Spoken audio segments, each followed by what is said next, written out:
Really just watching Iran and the situation over there. If that does escalate, you can bet your biscuits that things are going to play out very closely to the way that I have been talking about for a long time. A couple other things. Tuesday morning we had, so the Ripple deal, there's three things. Ripple finalized their case.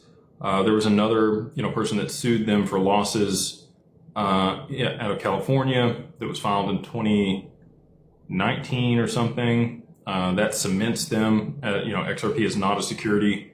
Now that that case is over, we had USAT come to market on Tuesday morning, which is Tether's compliant stablecoin here in the US. Pretty big deal. Bo Hines heads that up. And now I think they're in a position where they could, deleverage USDT and be okay doing so.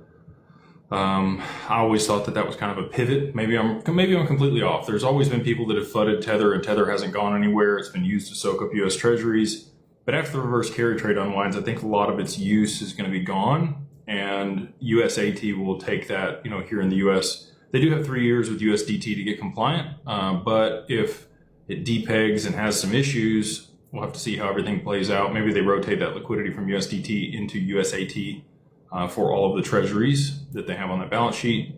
We'll just have to see, the gold and Bitcoin that's on their balance sheet. Obviously, gold has done fantastic. Bitcoin still trending sideways here around 90,000. I think both of those are in for a big move to the downside. Again, I don't like to say that. I hope I'm wrong. I want people to make a bunch of money on gold and silver, but I do believe we're in for a pretty rough pullback. So at some point this year, maybe it takes longer, it just trends back down, but I think it'll be a violent pullback on gold to somewhere around 2,000 or 2,100, and then silver back down to touch the top at 50 before it continues higher. And I do think that they'll go higher. I just think there's going to be volatility when the reverse carry trade unwinds, which will destabilize a lot of things, including the stock market, which was also at an all-time high today. If you look at the S&P 500, we were at $7,000. It's the highest that the S&P has ever been. These are the highest valuations that the stock market has ever been at.